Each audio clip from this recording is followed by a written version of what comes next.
when you don't feel emotionally safe with somebody because you don't feel like they empathize with you fully, it's hard to take your clothes off in front of that. Welcome to the Get Your Marriage On podcast. I'm your host, Dan Purcell, a sex and intimacy coach for married couples. My mission is to help you build and maintain a sexually vibrant and emotionally intimate marriage. Join me each week as we explore principles and practical tools based on Christian values to create the passionate, joyful, and thriving marriage you're designed to have. Mental load is the idea that even though you might be sharing tasks in your relationship, in your marriage specifically, that there's work that needs to be done that requires a lot of cognitive and emotional work. It's hard to put it into action because so much of what needs to be done requires a lot of thinking through and planning to execute well.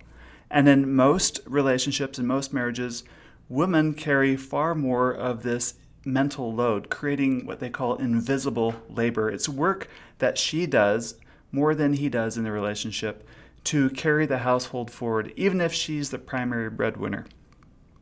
Now, in this episode, I've invited my friend, Zach Watson, who has learned about his role to work with in his marriage about invisible labor and mental load, and specifically applying it and how it works in the intimate relationship, especially in the sexual domain.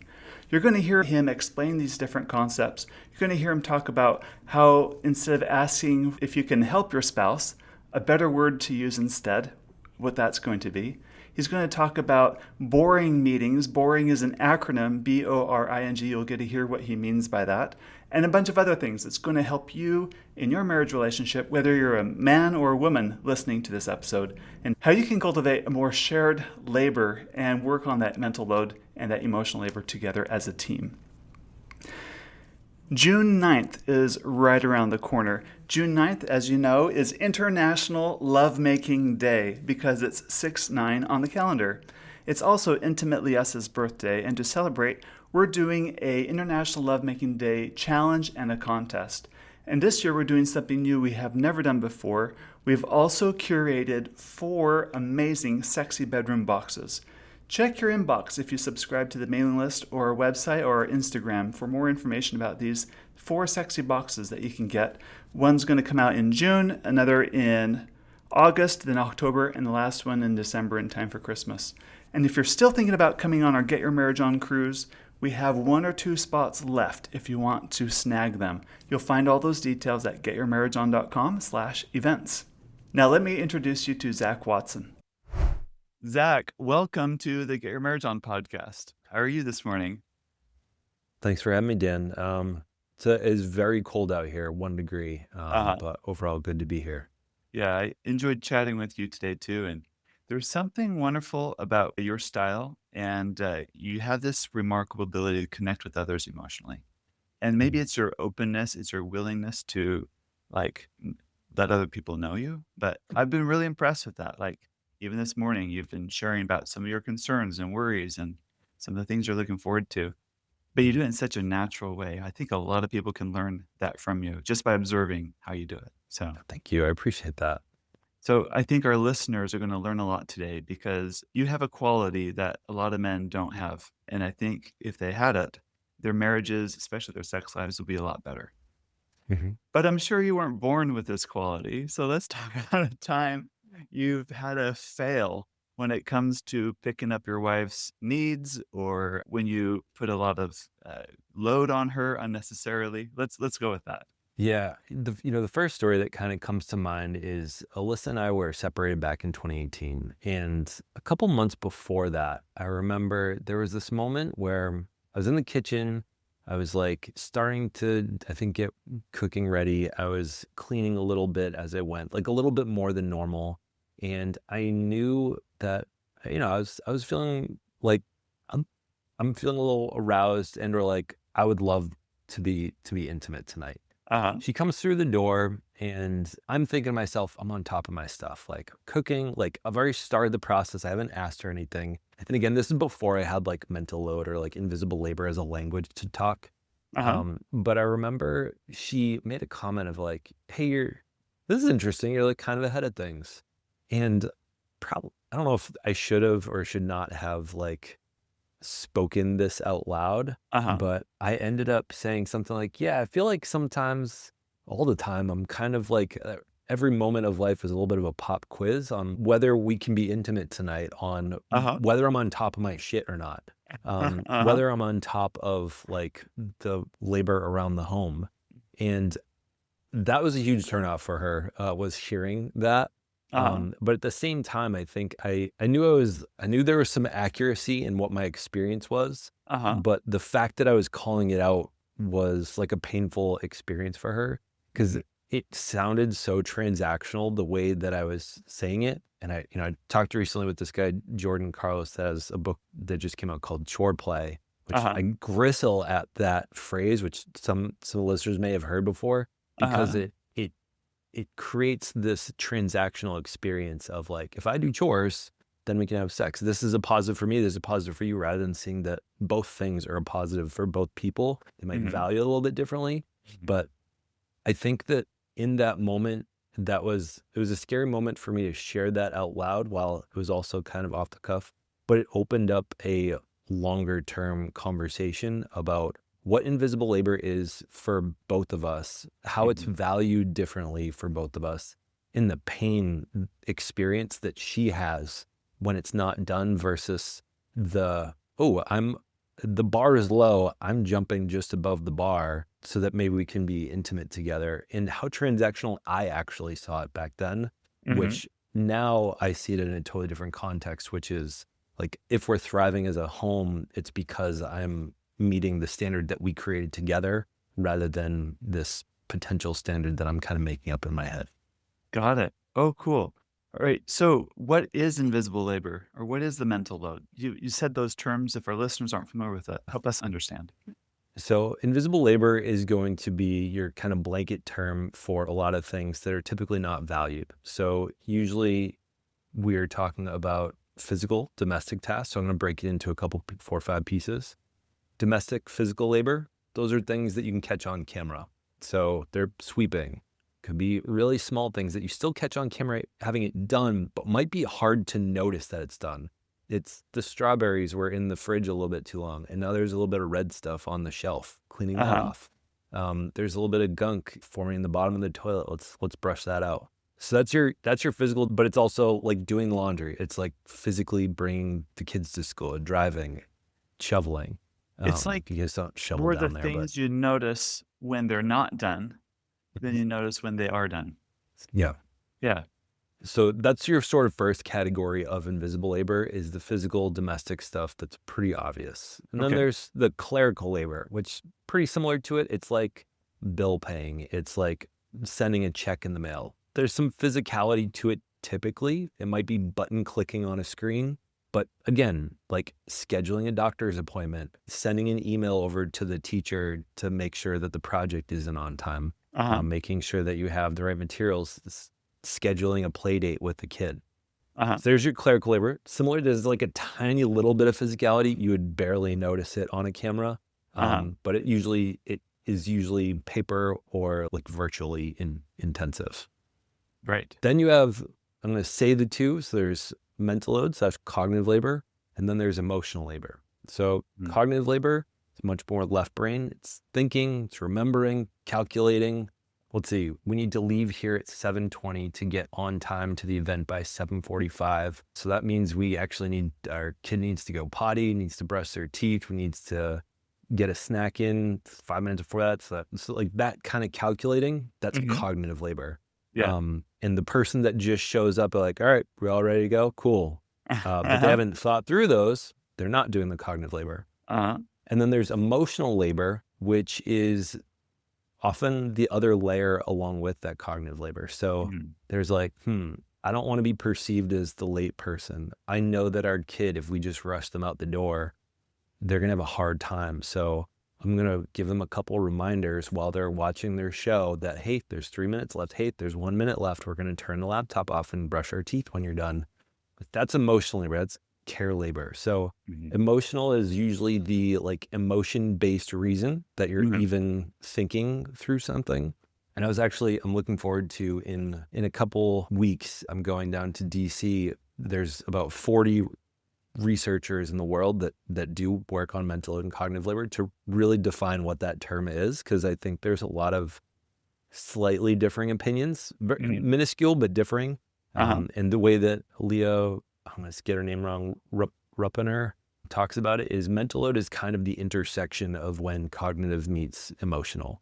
So when people are saying, hey, like, I'm the only one carrying the mental load here, it's caring about the kid's experience and getting out the door, but it's Hmm. also doing the calculation for how the heck to get out of the door in that timing. So usually if one of the listeners here has seen one of my videos, because if it's a guy that it was shared by their partner, or if it's a woman, that was more likely I showed up on your For You page or your Uh-huh. feed. It's probably because I was hitting a pain point or talking a little bit about the pain and the lonely experience that a lot of women experience when they feel like they're the only one carrying the mental load on something. Yeah. All right. So, like, tons of stories are coming to my mind as you're Yeah. talking, right?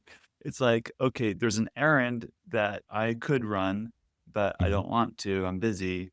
So I ask my wife to do it because Hmm. she has time. She's at home with the kids. Why can't she Hmm. just do it?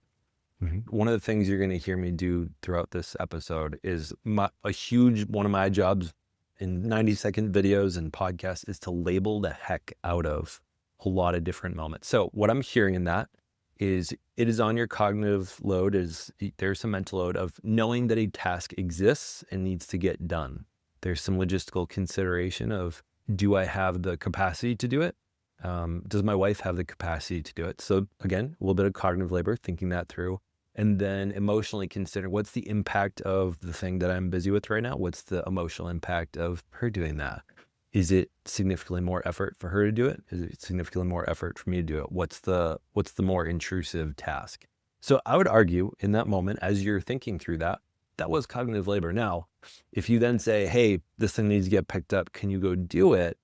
Then the execution you're putting on her, but also if she's with the kids, like juggling, bringing multiple kids with you to go do an errand, we all know is not a simple task. Sometimes you gotta coax them into do it. Sometimes you have to add a random incentive, like, hey, we'll get ice cream when we come back. Or you can play with your, favorite toy or something, versus like us doing it on our own. Sometimes that's less cognitive labor because it's literally just us getting out the door without kids. So again, I'm gonna say back to you a lot of the things that you say in this episode using invisible labor vocabulary.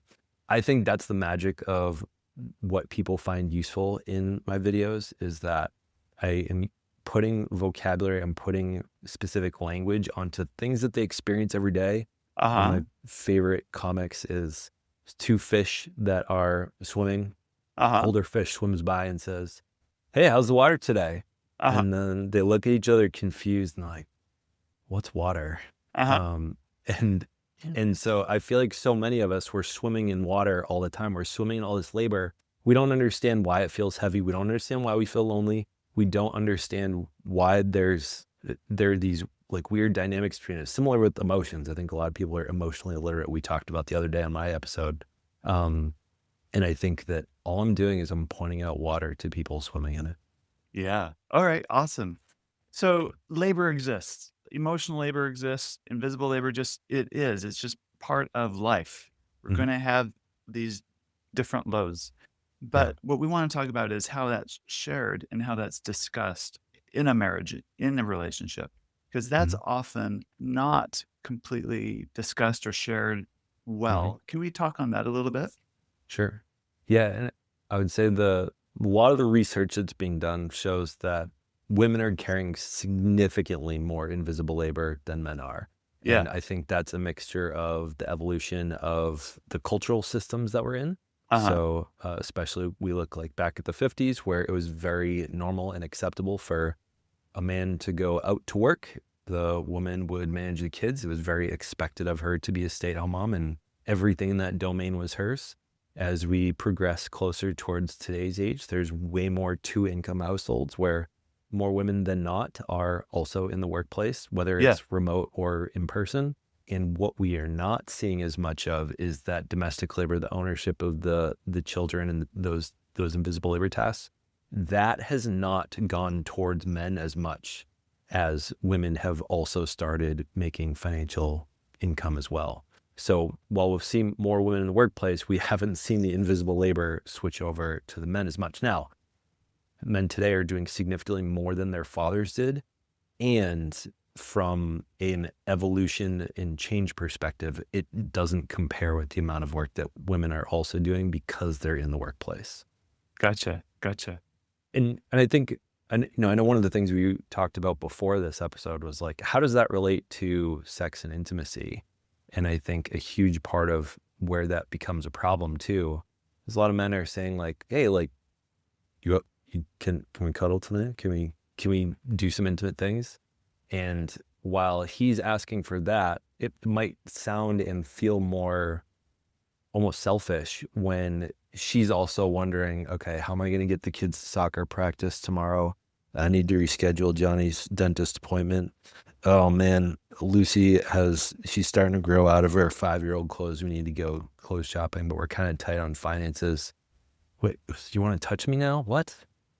Um, and so that's a really lonely experience for people in all of the heaviness of what it feels like to own that. And I think furthermore, I think I'm grateful that I've now been able to see this a lot better is when Alyssa is going through that ticker tape in her head, there's also a perception experience that she's going to have that's different than mine, that when the child is wearing too small of clothes and they're out in public or they're at school, who does that judgment fall on? Does On it her. fall on? Yeah, it doesn't fall on dad. And there was a moment when we were going to a fair back in September, and I made a mistake. I forgot the jacket as we are getting out the door. I'd said I was gonna own like the getting out the door piece while she sent some work emails.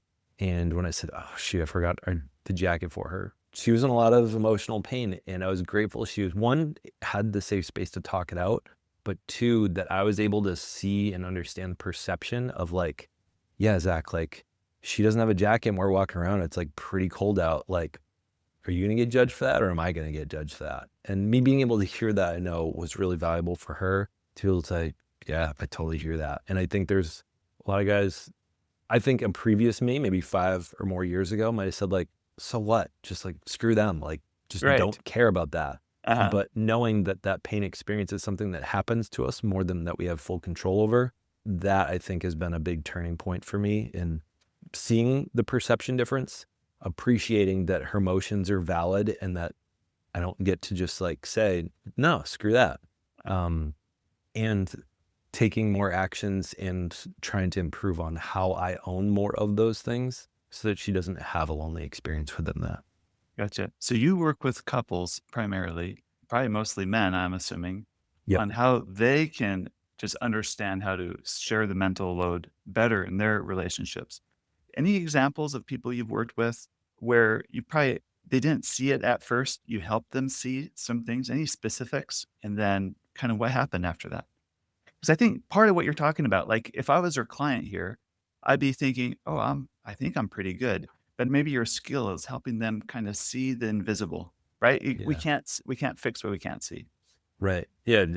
You're swimming in water right now. And one of the places that I look for, and my favorite aspect of seeing the guys do their homework is week 3 of the training. I take those invisible labor terms I gave to you at the beginning there. And I asked them each of the 5-ish categories, which of those do you do at work? Which of those do you do at home?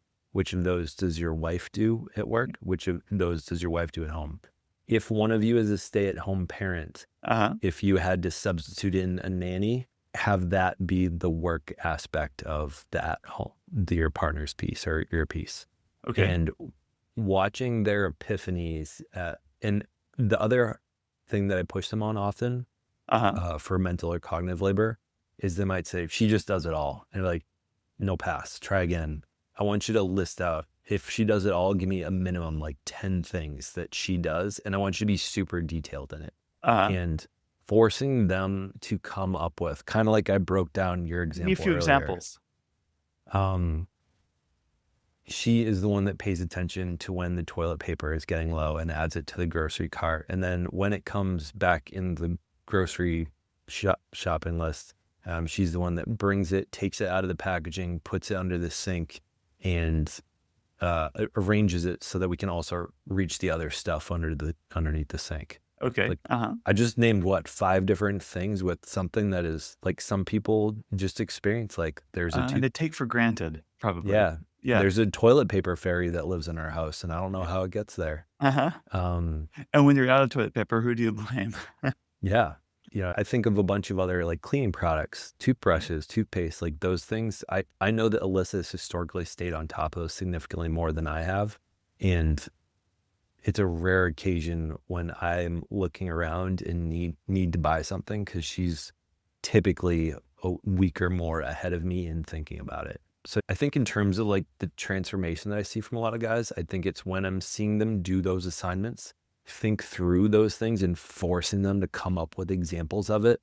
Uh-huh. Um, there's a certain level of empathy that I don't I don't usually get the opportunity to see it glaze over their face in real time, Uh-huh. of like, "Oh my God." But I can see it. So I run a community on the school platform, and when they're doing their homework assignments, I think one of the other prompts of that homework assignment is like, "What was the most surprising piece of what you ended up writing here?" Mhm. And those are some of my favorite responses, is them seeing the heaviness kind of sink in of like, wow, like I can actually see why that is a lonely experience, that I haven't bought toothpaste for 10 years. I haven't bought toilet paper for 5 years. Mhm. I haven't thought about the size of my children's clothes and do we keep this? Are we going to have more kids? Do I organize it really neatly into a container that we can break out 6 years later for And when where do I another store it? potential sibling comes and is age 6? I think there was another epiphany that I had around cognitive labor right around when I had read Fair Play, which is the book that really opened up for me by Eve Mhm. I've read Rodsky. that book too. Uh-huh. Yeah, it's so good. And I think not all guys will be able to get through that book. I run a course, Fair Play 101, that Uh-huh. walks it through like a textbook. And I tell them, for anyone that is hearing this book and like, okay, my wife's talked about this, I'll go get it now, I guess. Mhm. Stay on the roller coaster. Like it's an emotional roller coaster. Uh-huh. Don't get off the roller coaster mid-ride. Uh-huh. If you get off before chapter 3, you may find yourself angry and resentful. I really encourage you to stick it out and listen or read the whole thing. I remember there was a moment we were cleaning out our basement and there were a bunch of things where there was like a trash pile, a donate pile, a bring up to the first floor pile. Mhm. And I remember at one point, she was pretty much pointing and I was grabbing and physically moving. And there's some, not easy things. I'm 6'5" in our basement. And I'm ducking my head, so it hurts my Uh-huh. back. Um, at one point, she was rubbing her eyes. She was like clearly like tired and like kind of disoriented.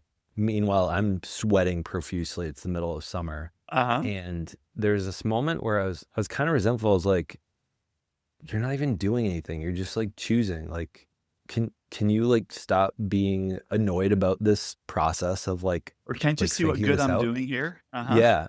And then she's like, "Do you want to switch?" Uh-huh. And I had this moment of like, do I want to choose whether that's a donation or trash? Because I have a hard time letting go of random wood in my basement. I love keeping my wood that I'm Uh-huh. never going to end up actually using. Uh-huh. Like I have a couple hoarding tendencies for sure. And I think I realized in that question, I was like, no, I don't think I want to switch. Like I actually, there's some level of enjoyment out of moving like heavy things and using my body that way. But it's actually kind of painful to think about thinking and doing the emotional piece of letting go of things that are uncomfortable letting go of. Maybe we spent too much money on it. Maybe we put too much energy in this thing. We never ended up using it. How the heck are we actually going to find someone to give this to instead of just giving it to our local like donation center? Are they even going to take this? Like, it's going to be hard to let go of this thing because it's like nice, but at the same time, I don't know if they'll be able to sell it. Like all that decision fatigue, that like thinking, I Uh-huh. actually don't want to do that. And that was like an epiphany of like, wow, maybe cognitive labor, maybe mental load is actually harder sometimes Uh-huh. than physical, sweaty, laborious, like physical labor. So it's like we just undervalue the cognitive labor side of Yeah. things, the Yeah. decision. making And I sense. think if we were to break into pieces when we look at our economy, right? A lot of blue collar work, there's a ton of physical labor involved. Yeah. Um, White collar work or like people at desks, there's a lot of clerical labor, a lot of cognitive labor. And then you go into leadership positions, entrepreneurship, customer service, customer success. That's where we're doing a lot more emotional labor because they're pulling strings that are going to impact a lot of people. And they're like, do I do this and lay off people? How do I manage this thing? So as you go up the ranks, the labor gets kind of more invisible. And while we pay them really well, it's not appreciated in a domestic setting because we live in a capitalist society. So if money is brought in by things, then we value it. And so one of the encouragements that I have when people are like trying to wrap their head around it is, how do we compensate people that are doing this kind of labor in a corporate setting versus how do we value and compensate this labor when it's in a domestic setting? And that is an inequality that we can start wrapping our heads around. That's good. When I read the book Fair Play, my biggest aha was I like to think that I'm pretty good at sharing the labor in our home.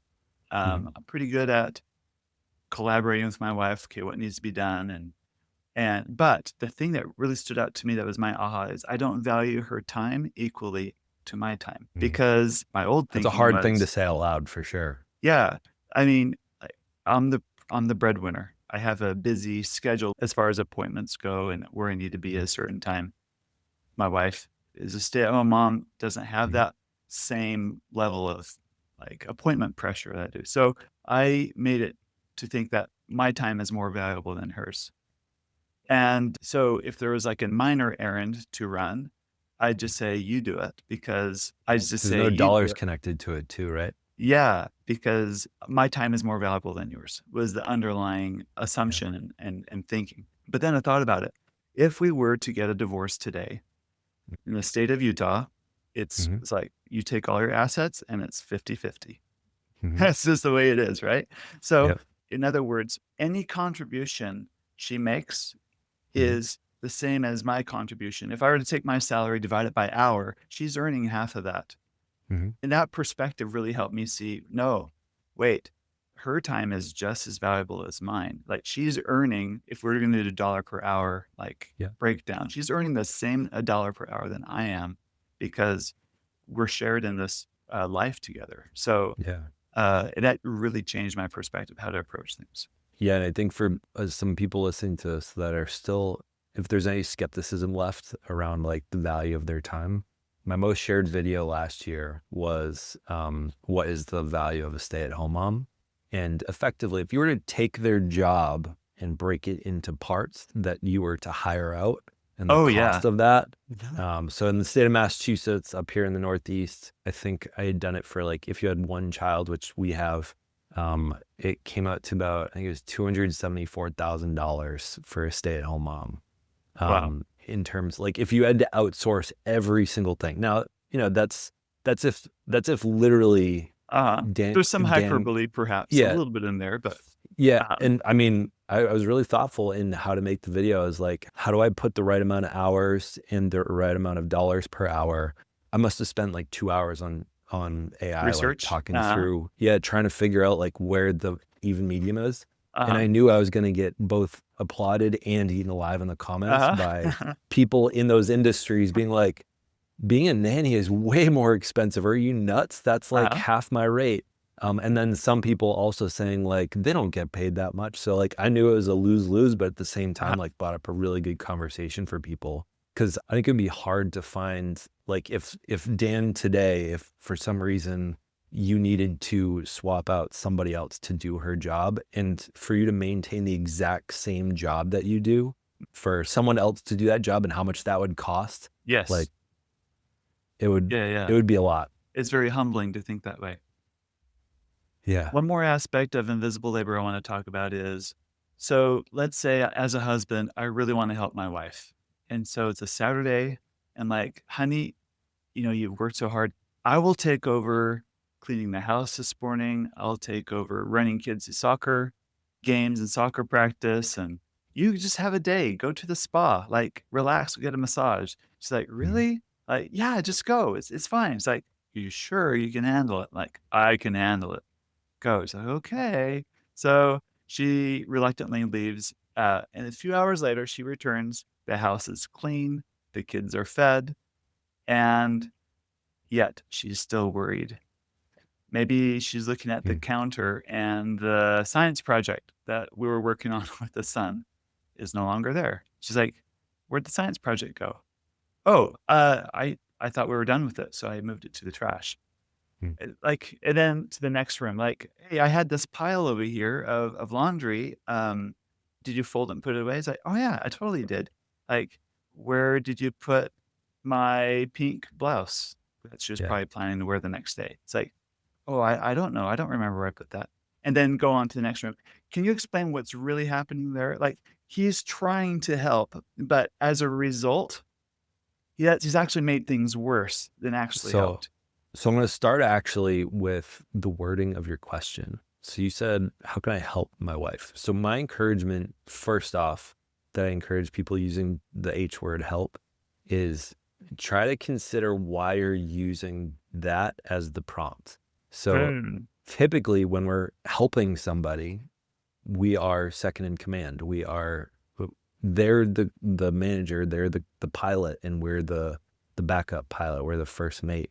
So my encouragement first for if men are using some of this language is ask yourself, is there other language that can, by asking the question, contextually turns us into equals rather than to her project manager and I'm an employee almost. Ah. Um, because you wouldn't have two co-CEOs. The co-CEO wouldn't say, "Can I help you today?" They'd be like, "What do you mean help me? Like you can run the business with me? What?" All right. That's good. Um, Okay. so that's What's where I'd even start. something else that would be a bit better then? Yeah, and so It's just the whole approach, I guess. yeah, I'm gonna come back to your specific question, but I'm gonna share a little bit about how we work on that. So one of the huge parts that we work on, which I know you talk often about like scheduling sex being one of the things that you guys look at. We have a weekly meeting in our home. Currently it's called the boring meeting. I'm slowly starting to phase that out. I'm starting to not love the acronym that we created there. Uh-huh. Because I think it creates a negative connotation rather than I was trying to validate. I think a lot of people find the meeting boring. Uh-huh. And I wanted to validate that experience. But effectively we're talking about, so it's the acronym baseline routines, operations, relationship repair, initiative taking, nurturing, and game planning. So like this week, we're talking about meal planning. We're talking about how our nighttime routine kind of sucks right now. And we're trying to improve on that and figure out what's happening with our 4-year-old right now. We talked about financial planning. We talked about we are expecting twins in April. So like house management planning, getting the guest room ready for when grandparents come over to help us. By me running that meeting, by me bringing agenda bullets to that, and then she brings agenda bullets, I'm not helping her.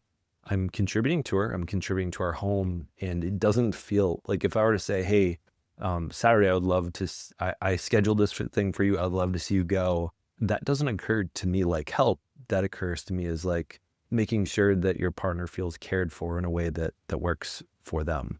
Um, so I'll start there, and then I would say in the story that you just shared, effectively what they've attempted to do is they tried taking over physical labor of the cleaning, the management of the children.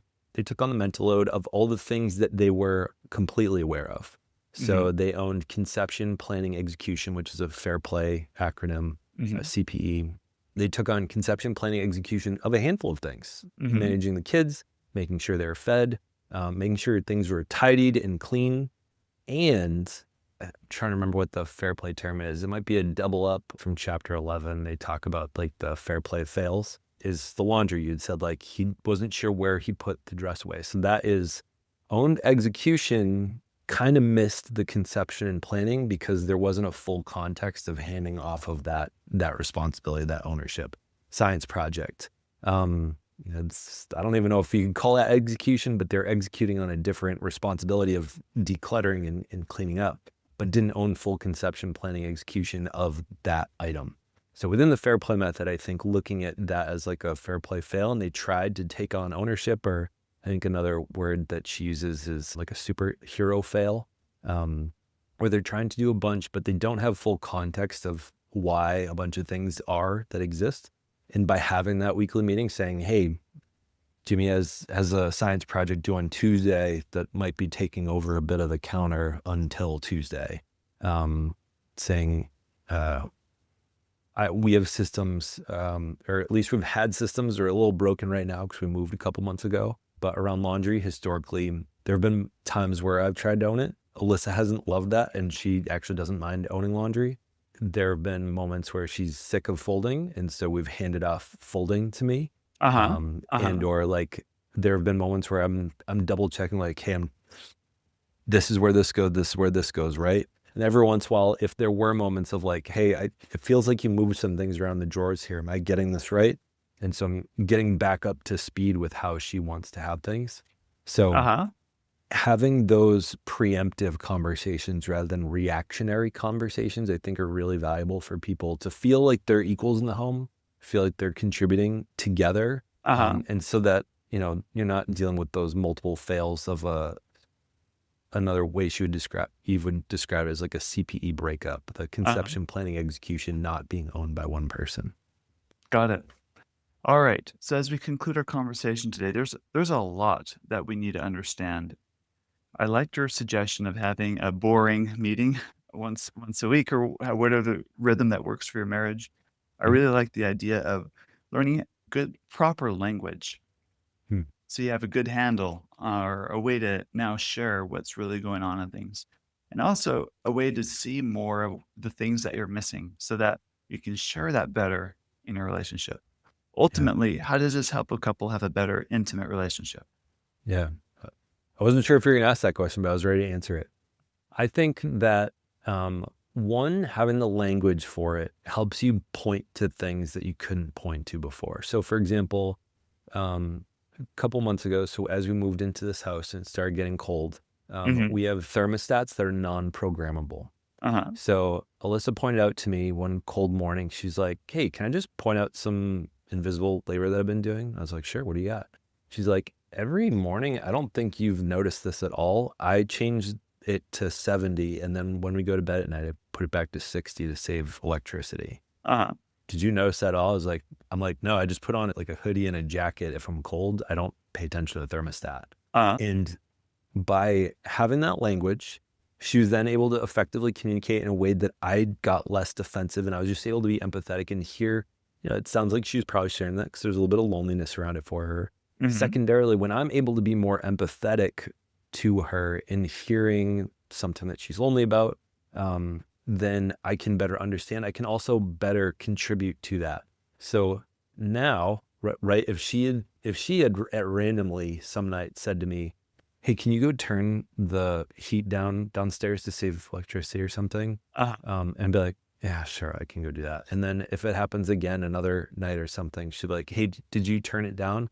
Be like, no, why would I turn it down? Sure, I'll go turn it down. Like, I might get defensive. I might Yeah, get yeah. annoyed. Uh-huh. But Uh-huh. me knowing that ahead of time, like, and be like, oh, that's right. That's something that she carries and she owns. I've Yeah. dropped the ball a handful of times and we haven't gotten, like, she's gotten a little bit annoyed at me because she's like, I wanted you to own this. That's some other language that we often use around, can you own this rather than can you do this? Because that's owning it is full conception, planning, execution. Can Yes. you do this is just execution. Yes. Um, That's the language so, we use too. and I know I've listened to you talk about this, is that like being physically intimate and vulnerable, like is built on trust and I think empathy. And Mhm. like when you don't feel emotionally safe with somebody because you don't feel like they empathize with you fully, it's hard to take your clothes off in front of that. Mhm. So I think that if we are looking at it from, I recognize that my partner is doing things that I don't understand and they don't feel fully seen and heard. And not, I don't want to bring this to like a transactional, like selfish point, but like, why would they want to be physically intimate with me if they don't feel heard? So, you know, making sure that they're feeling heard in their contributions to the home, especially when they're kind of their invisible aspects. I know that our sex life has definitely gotten better over the years because we have the language to talk about that. I know it's probably another episode to talk about emotions, but one, being able to see all the invisible labor and then being able to talk about it and having emotional literacy about it is like a secondary piece. And I think step one is seeing it, understanding it, appreciating it, having empathy for it. Second is being able to talk about the emotions behind it. And when I talk about those boring meetings, phase one is like, just have them, start talking about invisible labor. Step two, build some more emotional fluency and emotional safety. Step three is really like trying to create blueprints, trying to build out routines a little bit more and implementing the fair play method. So we talked a lot about phase one and a little bit of phase three, but we didn't talk about phase two on this episode. So Gotcha. There's a lot more to go. Where can people go to learn more about all of this? This is fantastic. You've got a gift for explaining this. If you are looking for some training, a little bit of help, a community of people that are talking about this, I have a free school community, Mental Load Basics. You can put the link in here.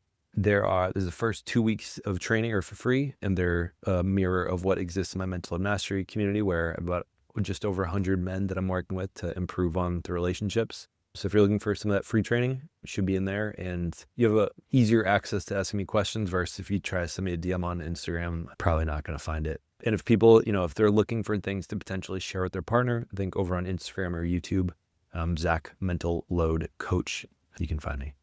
Awesome. Thank you. Thanks, Dan. Thank you for listening to this episode. I hope you found it helpful and that there's some nuggets in there that you can apply to your relationship right now to create a better, more fair share in your relationship. We have a resource about this actually on our website. I'll link to it in the show notes. It's a sticky note game. You print out these sticky notes on your printer using the template we supply, and it's a way for you and your spouse to sit down together and have conversations about how you can share the mental load together better in your relationship. And if you'd like more help going a little bit deeper in your relationship, I invite you to work with me and my team, whether it's through our Next Level program or private coaching. We are here for you. Meanwhile, go share this episode with your favorite married friends and go get your marriage on.